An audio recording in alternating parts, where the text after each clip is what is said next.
Hello dear students, I am your geography teacher Dr. K. S. Singh from Green Valley English School Varanasi. Today I am going to discuss about human settlement. So let us see first of all what is human settlement.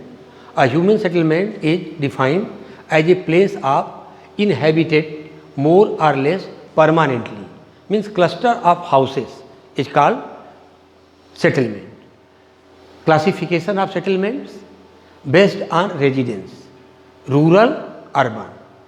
Urban settlement, main occupation, secondary and tertiary, means services and so many types of industry, workers in so many types of industries. Then rural, main occupation is primary. Primary occupation means agriculture, animal rearing, mining, etc. etc. So let us see what are the main differences. This is the type of settlement by shape: compact or nucleated settlement and dispersed settlement. Rural settlement can be divided into mainly two categories: compact rural settlement and dispersed rural settlement. So far compact settlement is concerned, these settlements are those in which large number of houses are built very close to each other.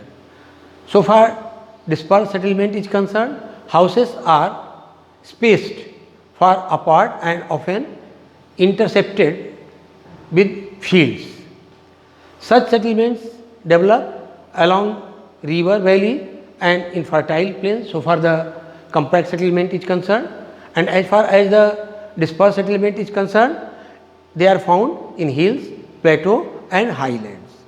The third difference is communities are closely knit and share common occupations over here in compact settlement, but in dispersed settlement a cultural feature such as a place of worship or market binds the settlement together. See, this is the view of compact settlement. Houses are very large number. This is dispersed settlement found in mostly mountainous area. What factors are affecting the location of settlement? See, settlements are located near water bodies such as river, lakes and springs. Advantage of water. See, water for cooking, drinking, washing, water for irrigation of farmland, fish can be caught for diet, navigable river, lakes used for transportation also.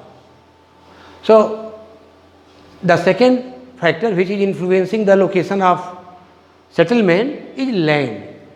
So located near fertile land suitable for agriculture. Those areas which are located in fertile land, settlements are mainly over there.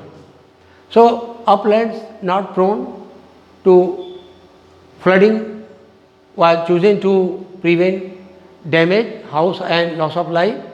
Next, this is building material. Availability of building material is also a very important factor for influencing the settlements. Say availability of building material like stone. Early villages built in forest because of availability of wood. Lowest areas. Lowest means the area of China in the Huanghe Valley. Next is defense.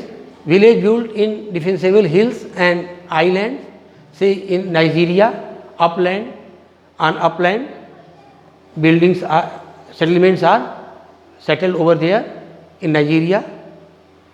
So next is planned settlement. Planned settlement means those settlements which have been settled by a definite planning, not chosen by villagers, constructed by governments. Example, scheme in villagization in Ethiopia, canal colonies in Indira Gandhi Canal command area in Rajasthan. This is classification of rural settlement. What are on the basis of settlement setting? You see, plain villages, plateau villages, coastal villages, forest villages and desert villages. On the basis of function, farming villages, fishermen villages, lumberjack villages and pastoral villages. These are the view. So, on the basis of form, shapes of the settlement, this will be discussed in the next class. Thank you.